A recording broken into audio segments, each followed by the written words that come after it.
모든 환난 가운데 너를 지키는 자라. 두려워하지 말라. 내가 널 도와주리니. 놀라지 말라. 내 손 잡아주리라. 나의 안에 거하라. 나는 내 하나님이니. 모든 환난 가운데 너를 지키는 자라.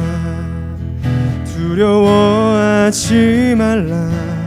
내가 널 도와주리니. 놀라지 말라. 내 손 잡아주리라. 내가 너를 지명하여 불렀나니. 너는 내 것이라. 내 것이라. 너의 하나님이라. 내가 너를 보배롭고 존귀하게 여기노라. 너를 사랑하는 내 여호와라. 나의 안에 거하라. 나는 내 하나님이니. 모든 환난 가운데 너를 지키는 자라. 두려워하지 말라. 내가 널 도와주리니. 놀라지 말라. 내 손 잡아주리라. 내가 너를 지명하여 불렀나니. 너는 내 것이라. 내 것이라. 너의 하나님이라. 내가 너를 보배롭고 존귀하게 여기노라. 너를 사랑하는 내 여호와라. 내가 너를 지명하여 불렀나니. 너는 내 것이라. 내 것이라. 너의 하나님이라. 내가 너를 보배롭고 존귀하게 여기노라. 너를 사랑하는 내 여호와라. 내가 너를 보배롭고 존귀하게 여기노라. 너를 사랑하는 내 여호와라.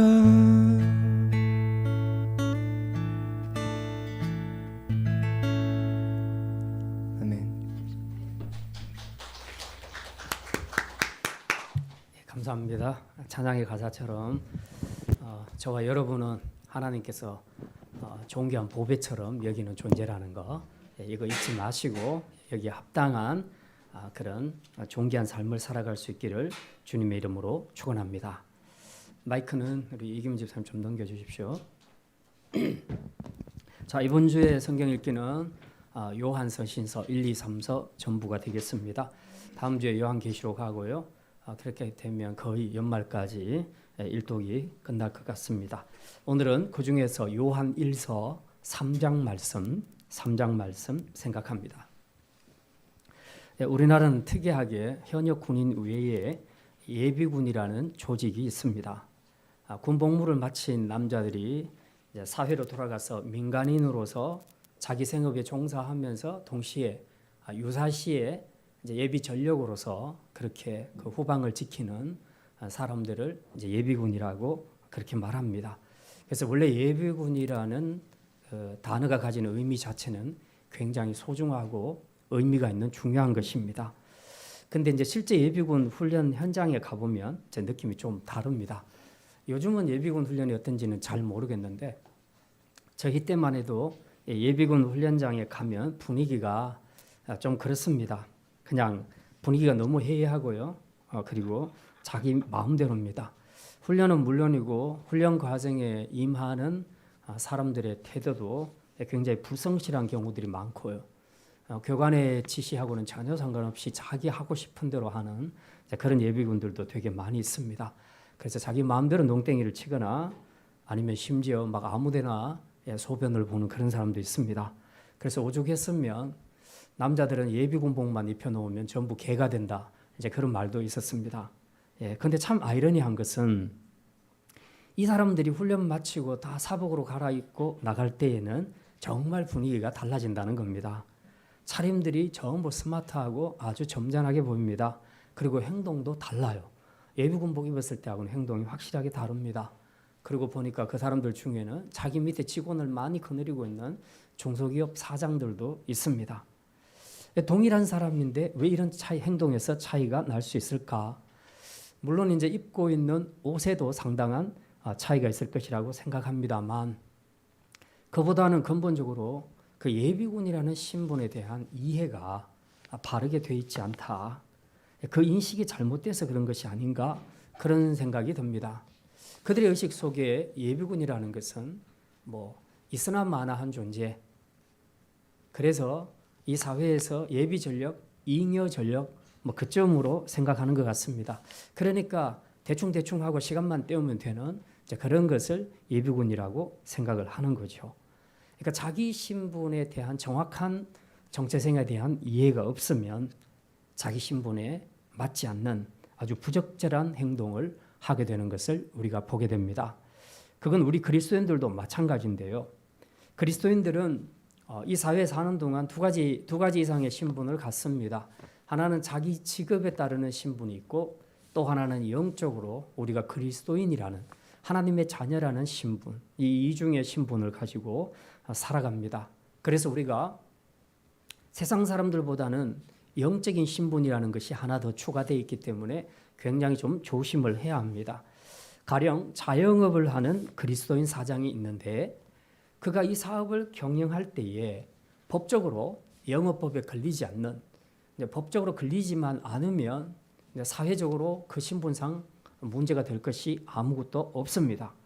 그런데 이 그리스도인 사장이 내부적으로 자기 아래에 있는 직원들에 대해서 편파적으로 한달지 아니면 인격적으로 무시한달지 또 줘야 할 봉급을 밀리고 그렇게 준달지 또 때로는 소비자를 몰래 속이는, 법적으로는 안 걸리지만 몰래 속이는 이런 행동을 하게 된다면 이건 틀림없이 그리스도인의 신분으로 봤을 때는 부적절하고 맞지 않는 행동이라고 볼 수 있습니다. 근데 그걸 만약에 다른 사람들이 이 사람이 예수 믿는 사람이라는 것을 아는 순간 그때부터는 엄청난 비난을 받게 되는 것입니다.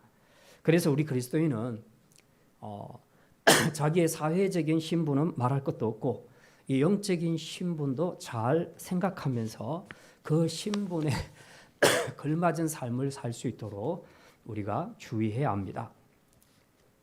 그래서 오늘은 우리 그리스도인들이 이 땅에서 사는 동안 과연 어떤 마음가짐으로 어떤 태도로 살아야 할지 오늘 그 말씀에 대해서 생각하려고 합니다. 그 답을 오늘 본문을 통해서 우리가 찾아보려고 합니다.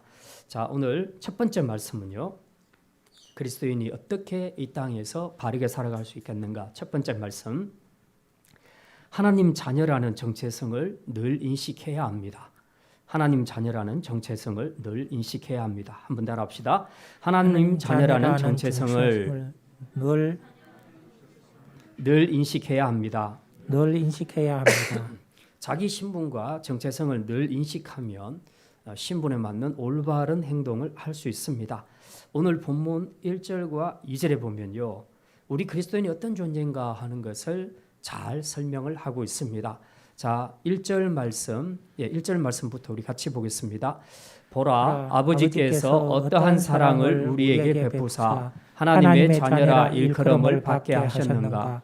우리가 그러하도다. 그러므로 세상이 우리를 알지 못함은 그를 알지 못함이라. 2절도 같이 있는데요. 자, 1절, 2절 이 두 가지를 통해서 사도 요한은 성도가 어떤 존재인가 하는 것을 두 가지로 설명합니다. 하나는 1절에 나타내는 방금 읽은 것이죠. 하나님 아버지의 사랑을 입은 하나님의 자녀다. 이게 우리 그리스도인들이 이런 존재라는 것을 보여주고요. 자, 2절 말씀 우리 같이 읽습니다. 사랑하는 자들아, 우리가 지금은 하나님의 자녀라. 장래에 어떻게 될지는 아직 나타나지 아니하였으나 그가 나타나시면 우리가 그와 같을 줄을 아는 것은 그의 참모습 그대로 볼 것이기 때문이다. 예.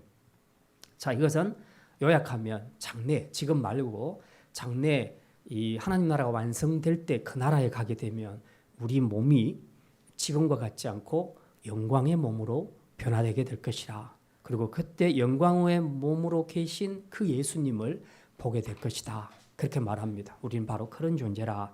자, 이 두 가지가 굉장히 중요합니다.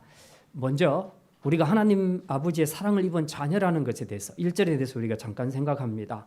1절에 보면 우리가 하나님으로부터 어떤 사랑을 받았는지 생각하라고 사도 요한이 그렇게 말합니다. 여러분은 하나님으로부터 어떤 사랑을 받았습니까? 이것에 대해서 여러분은 어떻게 설명할 수 있겠습니까? 답은 여러 가지가 있을 수 있겠죠. 각자가 하나님 만난 것이 다 다르니까. 그러나 오늘 우리는 사도 요한이 쓴 다른 글이 있습니다. 바로 요한복음인데요.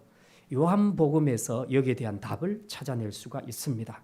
그게 바로 요한복음 3장 16절입니다. 여러분이 잘 아는 내용이죠. 하나님이 세상을 이처럼 사랑하사 독생자를 주셨으니, 지금 이것이 요한복음 3장 16절 말씀입니다. 자, 여기 보면 하나님이 세상을 이처럼 사랑하셨다. 이처럼이 뭐냐? 어느 만큼 사랑하셨다는 것이냐? 그게 이제 요한복음 3장 16절 그 앞부분에 있는 구절에 나와 있습니다. 이제 이걸 간단히 설명드리면 예수님이 한밤중에 자기를 찾아온 니고데모라는 사람과 그 거듭남에 대한 것들을 서로 대화를 하고 있었는데요. 그 말미에서 예수님이 이렇게 말씀합니다. 내가 땅의 일을 말하여도 너희가 믿지 않는데 하물며 하늘의 일을 말하면 어떻게 믿겠느냐? 모세가 광야에서 뱀을 든 것 같이 인자도 들려야 하리니 이는 그를 믿는 자마다 영생을 얻게 하려 하심이라. 모세가 광야에서 뱀을 든 것 같이 인자도 들려야 한다. 이 말씀 해놓고 그 뒤에 붙여서 나오는 말이 하나님이 세상을 이처럼 사랑하사, 이렇게 말씀을 하셨다는 겁니다. 그러니까 요약하면 이런 거죠. 하나님이 이처럼 세상을 사랑했다 했을 때 이처럼이 어디까지인가? 마치 이스라엘의 구원을 위해 그 뱀이 광야에서 들린 것처럼 인간의 구원을 위해서도 예수님이 들려야 한다. 십자가에 못 박혀서 들려야 한다는 겁니다. 실제로 이 뱀은 예수 그리스도, 십자가에 달린 예수님을 상징하는 것 아닙니까? 그게 이제 실현이 되는 거죠. 그래서 예수님이 십자가에 들려서 못 박혀 죽어야 한다. 이렇게 되기까지 하나님이 우리를 사랑하셨다. 이렇게 말씀하는 겁니다. 바로 십자가. 십자가, 이것이 하나님이 우리를 사랑하는 방식이었다 하는 것을 말해주고 있습니다. 그래서 이보다 더 큰 사랑이 세상에 어디 있느냐? 이 십자가보다 더 큰 사랑이 세상에 어디 있느냐? 사도 요한이 지금 이걸 강조하고 싶은 겁니다. 사람이 누군가를 아무리 사랑한다 해도 자기 아들을 내어줄 만큼 사랑하기는 어렵습니다. 물론 세상에는 지금도 고아들을 입양해서 자기 친아들과 똑같이 키우는 그런 훌륭한 부자들이 종종 있습니다. 하지만 그 부자들에게 진짜 친아들, 자기 아들의 생명을 내어주고 고아를 건지라 그러면 그 결정을 할 수 있겠는가? 그건 정말 어려운 일이고 거의 불가능한 일입니다. 사람은 그렇게 못합니다. 그런데 하나님은 하셨습니다. 당신의 아들을 내어주셨습니다. 우리를 너무 사랑하셔서. 그래서 하나님이 세상을 이처럼 사랑하사 자기 친아들까지도 내어줄 만큼 우리를 사랑하셨다는 겁니다. 그리고 우리는 이 극진하신 사랑에 힘입어서 오늘 1절에 보니까 하나님의 자녀라 일컬음을 받게 되었다. 그렇게 말씀합니다. 그러니까 우리가 하나님의 자녀라 일컬음을 받게 된 것, 이런 신분의 병화가 이루어지게 된 것은 절대로 가벼운 일이 아니고 자기 친아들을 버리는 아버지의 가슴 아픈 사랑으로 이루어진 엄청난 사건이었다 하는 것을 분명히 우리가 기억해야 합니다. 그래서 사도 요한도 이 십자가 사랑이 얼마나 큰지, 얼마나 감격스러운지를 1절에서 이렇게 밝히는 거죠. 보라, 아버지께서 어떠한 사랑을 우리에게 베푸사 하나님의 자녀라 일컬음을 받게 하셨는가. 여러분, 이게 바로 우리가 하나님의 자녀가 된 근거라는 사실입니다. 그러니 우리는 평생 이 사랑에 감사하면서 이제 그 신분에 합당한 삶을 살아야 할 것입니다. 하지만 세상은 아직 이걸 몰라요. 1절 하반절에서 그렇게 말하고 있습니다. 그러므로 세상이 우리를 알지 못함은 그를 알지 못함이니라. 사실 불신자들은 우리 신자들을 보면 다 이해를 못합니다. 저 사람은 왜 일주일 동안 열심히 직장생활을 해놓고 주일날은 좀 쉬지 저렇게 꼬박꼬박 교회를 가는가? 왜 자기 돈으로 헌금하고 자기 몸으로 대가 없이 봉사하는 저런 손해보는 어리석은 짓을 왜 하는 걸까? 내 거 내가 먹고 살지 왜 내 걸로 남을 도와야 하나? 왜 쉽게 돈 벌고 성공할 길이 있는데 그리스도인들은 양심을 따라 산다면서 저렇게 힘들게 살아갈까? 하나님이라는 신이란 존재에 너무 매여서 인생을 불쌍하게 사는 것은 아닐까? 이해를 못하는 겁니다. 사실 저희 아버지가 예수 믿기 전에 그 76세 때 예수님을 영접했으니까 75세 때까지는 완전히 완벽한 불신자였습니다. 그때 우리 큰 누님 부부가 이제 큰 매형이 퇴직을 하면서 은퇴를 하면서 받은 퇴직금 중에서 11조를 했는데 그게 몇 천만 원이었습니다. 그래서 그 11조 하는 걸 보고 아버지가 놀랄 정도가 아니라 화가 나셨습니다. 이 미친 놈들. 그 돈 있으면 나한테 좀 주지. 그렇게 화를 냈던 적이 있습니다. 인간적으로 불신자들은 충분히 그렇게 생각할 수 있죠. 불신자들은 그리스도인들을 이해하지 못합니다. 왜 그렇습니까? 그들은 우리가 하나님으로부터 얼마나 큰 사랑을 받았는지를 모르기 때문에 그렇습니다. 그래서 하나님의 자녀라는 이 신분이 우리에게는 금같이 소중한데 불신자들에게는 아무 의미가 없는 겁니다. 사도 요한은 또 한 가지 우리 성도가 어떤 존재인가 하는 것을 2절에서 밝히고 있습니다. 아까 우리 2절을 읽었죠. 자, 이게 무슨 말입니까? 사랑하는 자들아, 우리가 지금은 하나님의 자녀라 장래 어떻게 될지는 아직 나타나지 아니하였으나 그가 나타나시면 우리가 그와 같을 줄을 아는 것은 그의 참모습 그대로 볼 것이기 때문이니. 무슨 말입니까? 성도는 하나님의 자녀로서 이 땅에 사는 동안 하나님의 은혜를 누리고 살기도 하지만 마지막 주님이 재림하시는 그날이 되면 우리가 주님의 영광스러운 모습을 보게 될 뿐만 아니라 우리도 예수님처럼 영광의 몸을 입게 될 것이다. 그것을 말하고 있습니다. 그러니 현재에는 우리가 누리지 못하지만 미래에는 말로 표현할 수 없는 영광의 모습으로 살게 된다는 거죠. 바로 우리에게 주어진 소망의 축복입니다. 이게 사실 우리가 이 땅에서 사는 동안에는 삶이 되게 초라할 수가 있습니다. 우리 외모도 자신이 없는 사람들은 더 그렇고요. 우리의 몸뚱아리 육신도 시간이 지날수록 시들어가는 꽃처럼 늙고 병들고 쇠퇴해져 갑니다. 하지만 그럼에도 불구하고 이것이 우리 인생의 결론은 아니라는 사실입니다. 우리의 결론은 뭐냐? 마지막 날 주님처럼 우리도 영광스러운 몸을 입게 될 것이다. 이것이 장래에 약속된 우리 인생의 결론인 줄 믿으시기를 바랍니다. 그러니까 우리가 이런 영광스러운 존재라는 것을 인식하고 생각하고 살아간다면 지금 내가 좀 가난하게 살고 어렵게 살고 무시당하고 산다고 해서 우리가 기죽고 두려워하고 그럴 필요가 없다는 것입니다. 공주가 공주 의복을 벗었다고 해서 공주가 아닌 것이 아닙니다. 여전히 공주입니다. 따라서 옷이 바뀌고 환경이 바뀌어도 공주라는 이 신분과 인품은 그대로 유지해야 하는 것입니다. 예비군들처럼 옷 하나의 삶과 인격이 수시로 바뀌는 그런 것이 아니라 옷이나 환경과 전혀 관계없이 우리의 내면은 구원받은 하나님의 자녀다.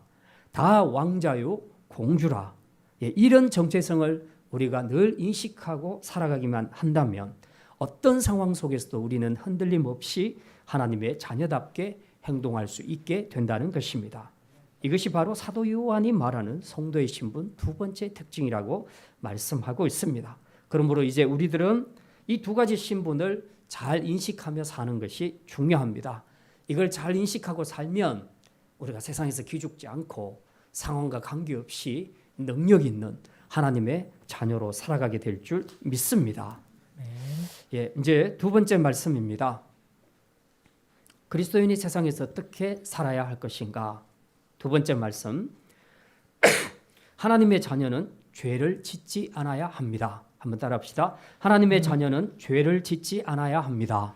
하나님의 자녀는 죄를 짓지 않아야 합니다. 예, 사도 요한은 하나님의 자녀된 이들에게 이 땅에서 어떻게 살아야 될지를 구체적으로 설명하는데 그 긴 설명의 가장 핵심은 3절에 있습니다.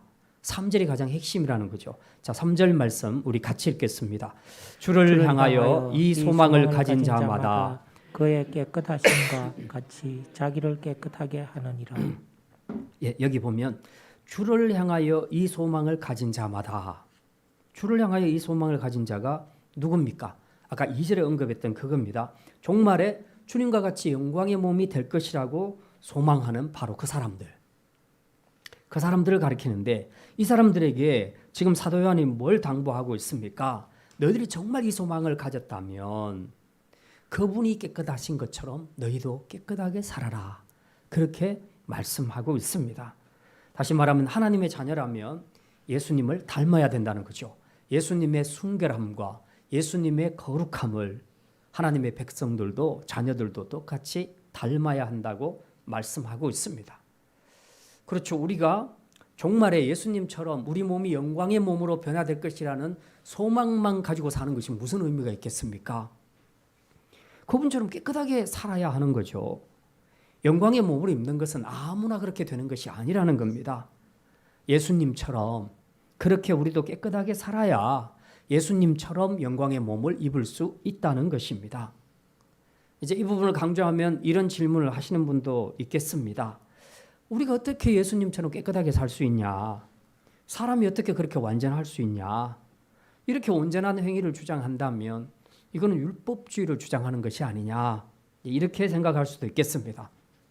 그런데 사도 요한은 행위로 지금 구원받자 이걸 말하려는 것이 아니고 우리의 행위를 통해서 네 주소가 어딘지 그거 한번 생각해봐라. 점검해봐라. 지금 이걸 확인하고 싶은 겁니다. 그래서 정말 네가 하나님께 속한 자라면 죄의 문제에 있어서 네가 어떤 태도를 취해야 되겠는가 이걸 확인해 보라는 거죠. 그래서 4절에서 그는 이렇게 단언합니다. 4절 말씀 같이 읽습니다. 죄를 짓는 자마다 불법을 행하나니 죄는 불법이라. 예, 죄를 짓는 자는 당연히 불법을 행하게 되는데 이런 죄된 삶을 계속해서 반복해서 사는 것은 아까 2절과 3절에서 말했던 그 소망을 가진 자의 삶과는 다르다는 겁니다. 분명히 대조적이라는 거죠. 예수님처럼 나도 종말의 영광의 몸을 입고 싶어. 나는 그 소망을 가지고 있어요. 라고 말하는 사람들이 실제로는 예수님과 정반대되는 죄 짓는 삶을 계속해서 반복해서 산다면 그 사람은 진짜 하나님의 자녀가 맞는지 본인이 한번 확인해 보라는 겁니다. 결국 사도 요한도 야고보 사도하고 비슷합니다. 성도의 믿음은 말로 증거되는 것이 아니라 행동으로 열매로 증거되는 것이다. 이걸 지금 강조하고 싶은 거지 율법주의를 이야기하는 것은 아니란 것입니다. 사실 요한 1, 2, 3절을 읽어보시면요. 가슴이 막 찔리는 그런 대목들이 되게 많아요. 왜냐하면 사도 요한이 굉장히 극단적인 표현을 많이 씁니다.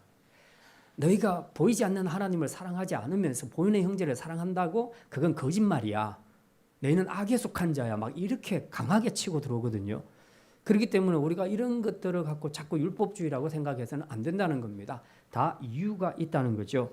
우리가 이제 그런 것들도 함께 생각을 해볼 것입니다. 자, 그런데 사도 요한은 하나님의 자녀가 죄의 문제에 대해서 어떤 태도를 취해야 되는가 이걸 말할 때 그 이전에 먼저 우리 성도가 본받아야 할 모델이 있는데 그 모델을 소개합니다. 그게 바로 누구냐? 예수님입니다. 자, 예수님을 어떻게 소개합니까? 5절과 6절에 보면요.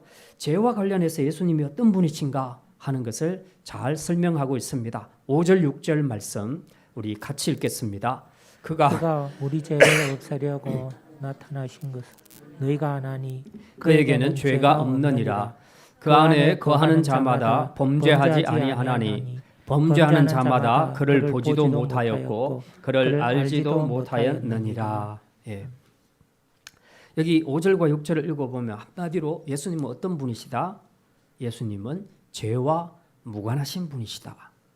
뿐만 아니라 한 걸음 더 나아가 예수님은 우리 죄를 없애려고 자기 생명을 십자가에 내어주신 분이다.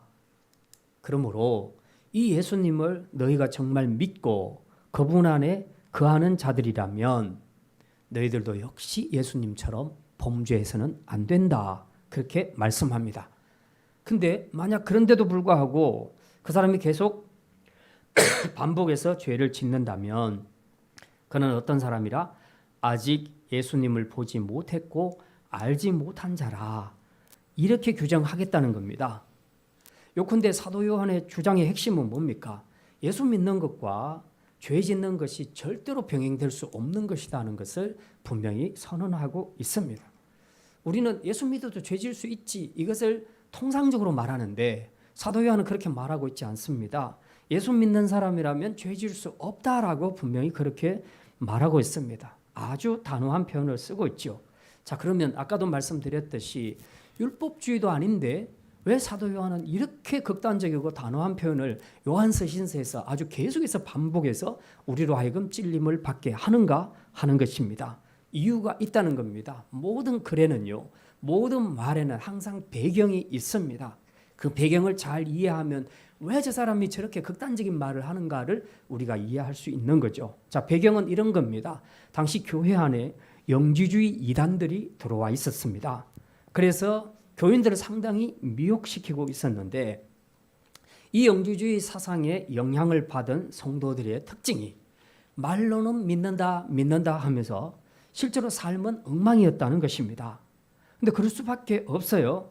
영지주의가 뭡니까? 영지주의는 사람의 영혼과 육체를 분리해서 생각합니다. 그래서 영혼은 고귀하고 순결한 것이라, 그리고 육체는 그 고귀한 영혼을 싸고 있는 껍데기 옷에 불과하다는 것입니다.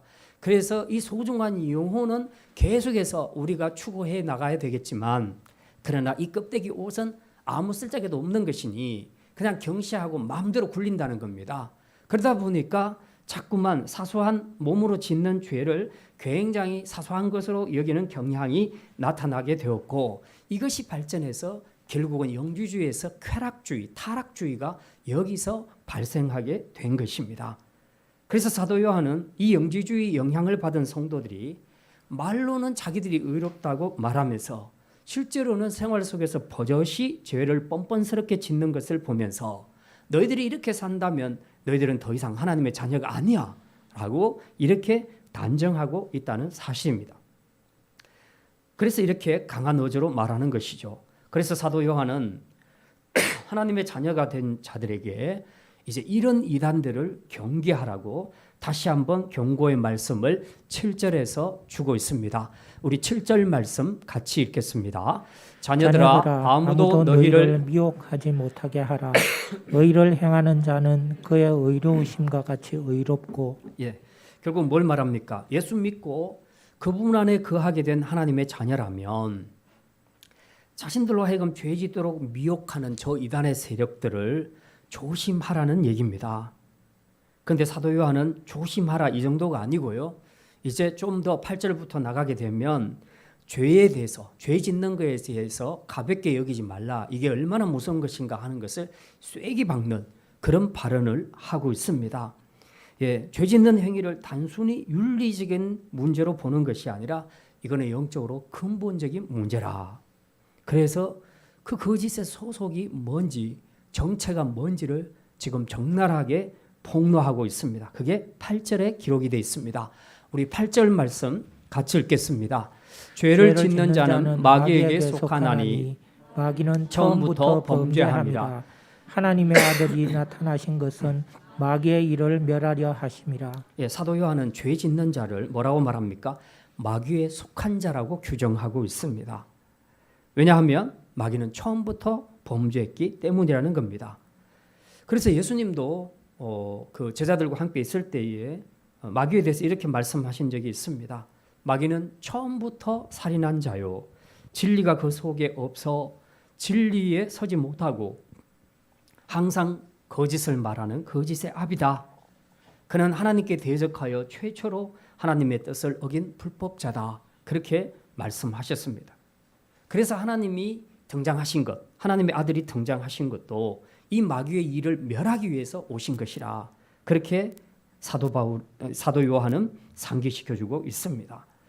결국 그리스도께서 우리 인간의 죄 문제를 해결하고자 그 죄의 를 지배하고 있는 그 사단과 사망의 세력을 깨트리기 위해서 십자가로 이 문제를 해결하기 위하여 이 땅에 오셨다는 것입니다. 그만큼 사단과의 영적 전쟁은 근본적으로 인간의 죄 문제와 깊은 관련이 있다. 이 전쟁은, 영적 전쟁은 전부 죄로 인해서 시작된 것이다 하는 것을 보여주고 있습니다. 그래서 사도 요한도 죄 문제를 크게 다루고 있는 것이죠. 이 과정에서 사단은 어찌하든지 인간들로 하여금 자꾸 죄를 짓게 만들어요. 그리고 반대로 예수님은 자꾸만 우리가 죄에서 벗어날 수 있도록 그렇게 우리를 독려하신다는 겁니다. 그래서 양쪽에서 싸움이 일어나는 거죠. 그래서 사도 바울도 7장에서, 로마서 7장에서 그렇게 말하죠. 내가 원하는 바 선은 행치 아니하고 내가 원치 않는 바 악은 행하는도다. 오호라 공고한 사람이로다.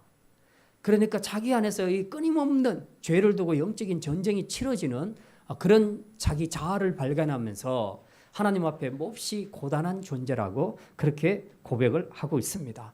자, 그렇든지 말든지 우리는 이 양자의 싸움 속에서 우리가 어떻게 선택을 해야 될 것인가, 그것을 결정을 해줘야 된다는 겁니다.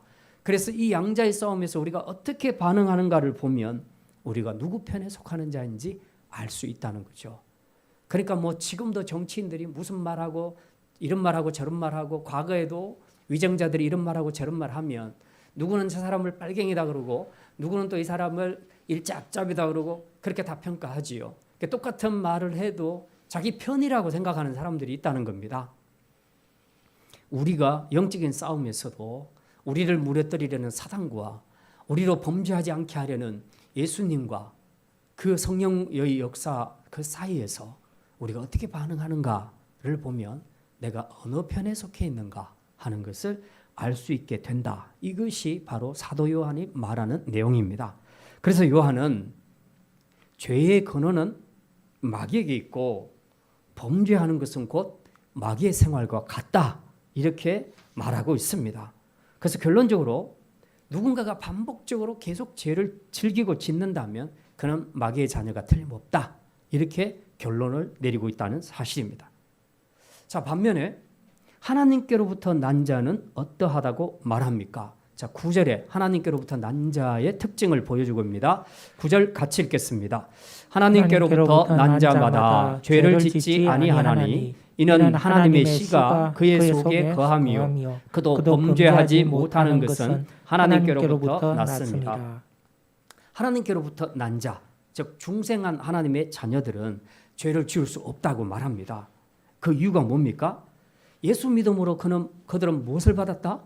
하나님의 씨를 받았다고 말하고 있습니다. 그럼 하나님의 씨가 도대체 뭐냐? 두 가지로 설명합니다. 성령 아니면 생명의 말씀. 근데 어느 쪽이든 관계없습니다. 성령께서 우리 안에 주신 이 복음의 생명의 말씀, 이걸 가지고 우리 안에서 역사하기 때문에 그렇습니다.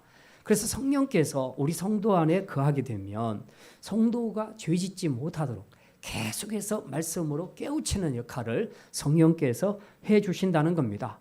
그렇게 하면서 우리를 계속 성화의 과정으로 인도하고 계시기 때문에 성도는 지속적으로 죄를 지을 수는 없다라고 그렇게 요한은 말하고 있습니다. 결론적으로 마귀의 자녀들은 죄를 지속적으로 짓지만 하나님의 자녀들은 그럴 수 없다는 겁니다. 그래서 말로 믿음 하는 이거는 기준이 될 수 없고 뭘 봐야 된다? 그들이 죄를 짓는지 안 짓는지 그걸 보면 그가 하나님의 자녀인지 마귀의 자녀인지 알 수 있다라고 말하는 겁니다. 여러분은 스스로 하나님의 자녀라고 생각을 하십니까? 대답이 없습니까? 여러분 스스로 하나님의 자녀라고 생각하십니까? 아멘. 그렇다면 죄를 짓지 마시기 바랍니다. 아멘. 이 죄는 어쩌다 연약하여 한두 번 짓는 죄를 말하는 것이 아니고요. 죄를 즐기면서 반복해서 짓는 죄를 이야기합니다. 그런 식으로 사는 건 하나님의 자녀로서의 삶이 아니라고 말씀합니다. 물론 최종적인 판단은 하나님이 하시니까 우리가 함부로 저 사람은 마귀의 자녀야, 저 사람은 하나님의 자녀야, 우리가 함부로 판단할 것은 못 되지만 적어도 이런 질문을 할 수 있죠. 지난주인가 언제 제가 던졌던 질문과 비슷합니다. 당신이 정말 하나님의 자녀라면 그렇게 살아도 되겠습니까? 그런 질문을 우리가 던질 수 있는 거 아닙니까? 이 질문이 오늘 우리를 향한 질문이 되어야 되고 우리의 인생의 답이 되어야 될 줄 믿습니다. 아멘. 이제 마지막 세 번째 말씀입니다. 하나님의 자녀는 의와 사랑을 실천해야 합니다. 한번 따라합시다. 하나님의 자녀는 의와 사랑을 실천해야 합니다. 의와 사랑을 실천해야 합니다. 11절 말씀, 10절과 11절 말씀 같이 읽습니다. 이러므로 하나님의 자녀들과 마귀의 자녀들이 드러나나니 무릇 의를 행하지 아니하는 자는 또는 그 형제를 사랑하지 아니하는 자는 하나님께 속하지 아니하니라. 우리는 서로 사랑할지니 이는 너희가 처음부터 들은 소식이니라. 예, 지금 사도 요한이 말하고자 하는 그 요한서 시인의 핵심 메시지가 사실 여기서 등장하고 있습니다. 그게 뭐냐? 핵심 메시지가 뭐냐? 요한서 시인에서 계속 반복되는 얘기가 여기도 나오는데요. 그게 바로 너희가 하나님의 자녀라면 서로 사랑해야 한다. 서로 사랑해야 한다. 이것을 말하고 있습니다. 그리고 이 사랑에 대한 메시지는 너희가 처음 예수를 믿을 때부터 이미 들은 내용이라고 그렇게 말씀하고 있습니다. 무슨 말입니까? 실제로 우리가 복음을 전해 들을 때에 가장 많이 듣게 되는 것이 뭡니까? 하나님의 사랑이죠. 아까 요한복음 3장 16절 말씀처럼 하나님이 이처럼 우리를 사랑하셔서 독생자를 주셨다. 그 십자가를 설명할 때 하나님이 우리를 얼마나 사랑하셨는가를 계속 설명하지 않습니까? 그래서 우리는 처음부터 복음을 들을 때부터 하나님의 사랑이 이런 것이구나 하는 것을 우리는 알고 있었다는 겁니다. 그리고 이 사랑을 우리가 믿음으로 받아들이게 될 때에 우리는 그때부터 진짜 하나님의 자녀가 되고 우리 자신들도 이후로는 다른 지체들을 사랑하는 사람이 된다는 사실입니다.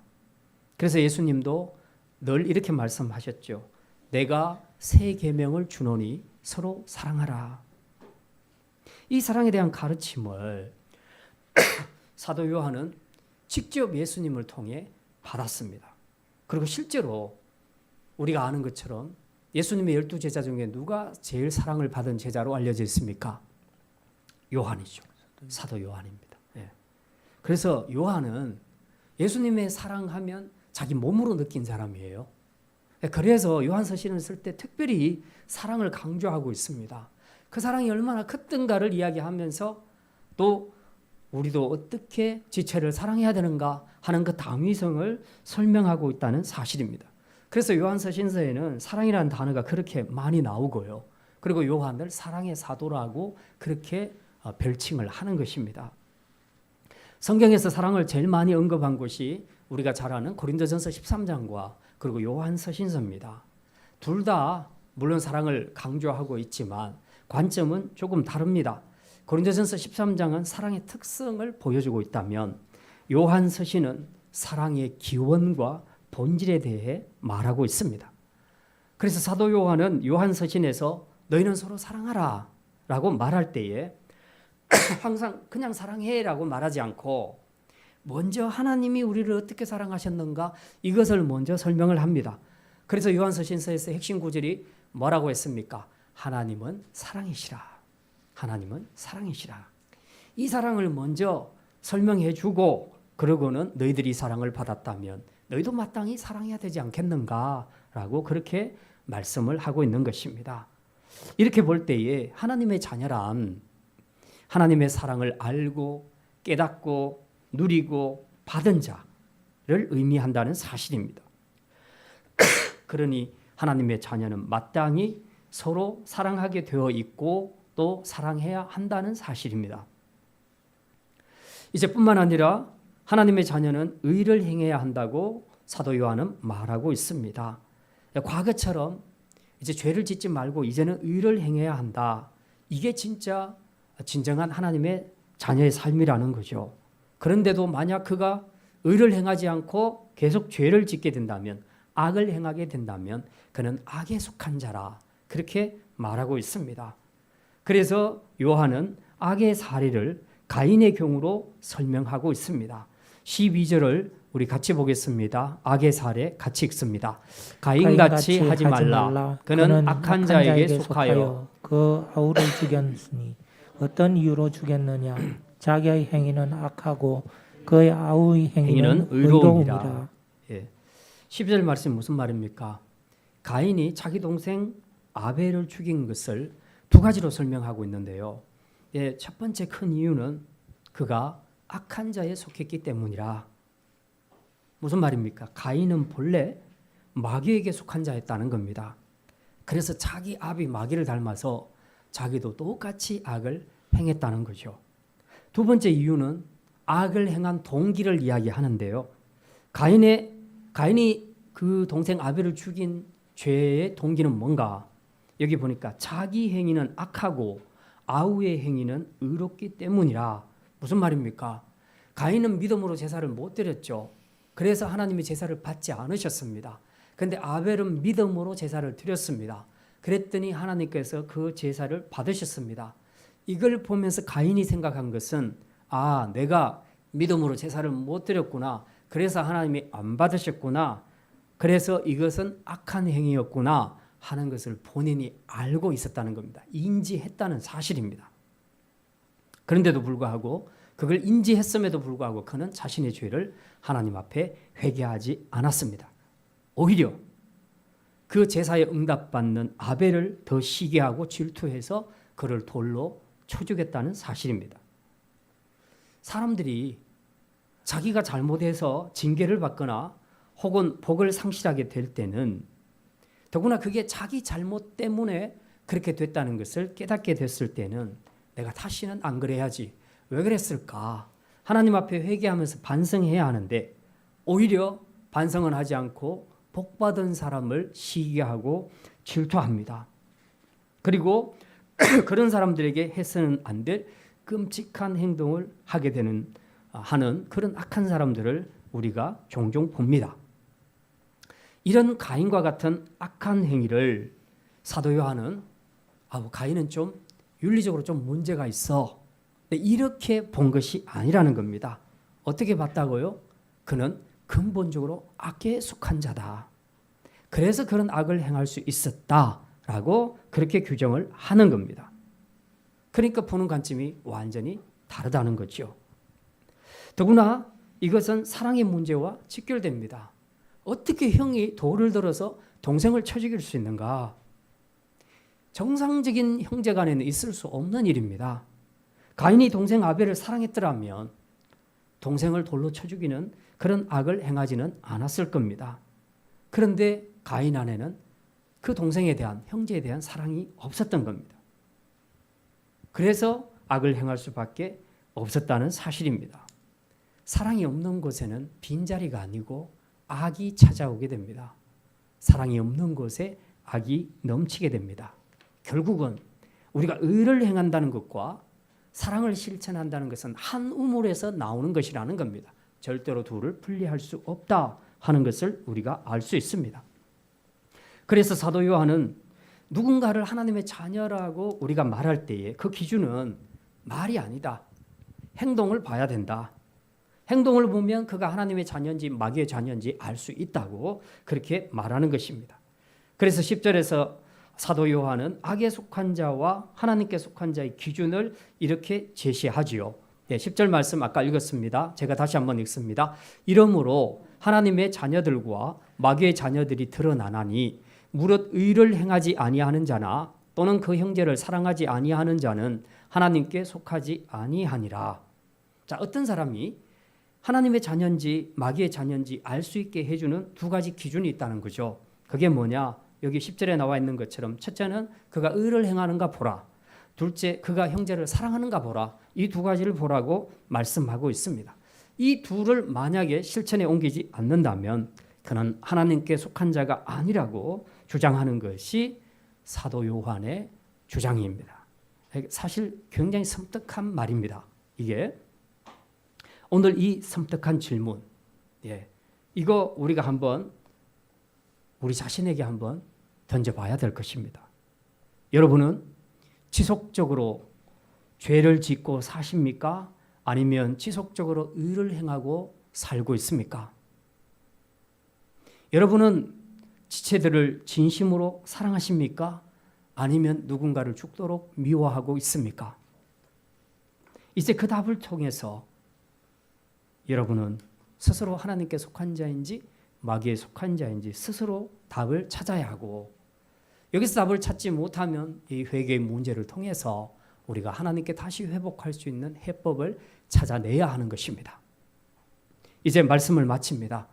사도 요한은 자신이 하나님의 자녀라고 생각하는 사람에게 이 땅에서 어떻게 살아야 할지를 세 가지로 정리했습니다. 첫째, 하나님의 자녀라는 정체성을 늘 인식하고 살아라. 둘째, 하나님의 자녀라면 죄 지어서는 안 된다. 셋째, 하나님의 자녀라면 의와 사랑을 실천해야 한다. 이제 말로만 내가 하나님께 속한 자라, 하나님의 자녀라 하지 말고 나의 정결한 삶을 통해서 공동체와 형제를 사랑하는 삶을 통해 내가 하나님께 속한 자임을 보여줄 수 있는 진정한 하나님의 자녀로 살아가는 성도들이 다 되시기를 주님의 이름으로 축원합니다. 기도합니다. 하나님 감사드립니다. 우리같이 비천한 죄인들을 이처럼 사랑하셔서 아들 독생자 예수 그리스도를 십자가에 내어주시고 그를 믿는 자는 누구나 하나님의 자녀가 될 수 있게 해주시니 감사드립니다. 이제 하나님의 자녀로서 우리가 이 땅에 살아가는 동안 어떻게 살아야 될지 오늘 사도 요한을 통해서 말씀해 주시니 감사합니다. 먼저 하나님의 자녀라는 정체성과 마지막 날 영광의 몸으로 변화될 영광스러운 존재임을 우리가 잊지 말고 늘 우리의 상황과 관계없이 하나님의 자녀답게 살아가는 저희들이 되게 하여 주시옵소서. 또한 우리가 마귀가 아닌 하나님께 속한 자임을 분명하게 깨닫고 이제 죄를 짓지 않고 의를 행하며 정결한 삶으로 보여줄 수 있는 우리 성도들이 되게 하여 주시옵소서. 또한 주께 받은 큰 사랑을 기억함으로 이제 이 사랑을 공동체의 형제들과 이웃에게 실천함으로써 사도 요한처럼 사랑의 사도로 살아가는 저희들이 되게 하여 주시옵소서. 감사드리며 이 모든 말씀 우리 주 예수 그리스도의 이름으로 기도드립니다. 아멘.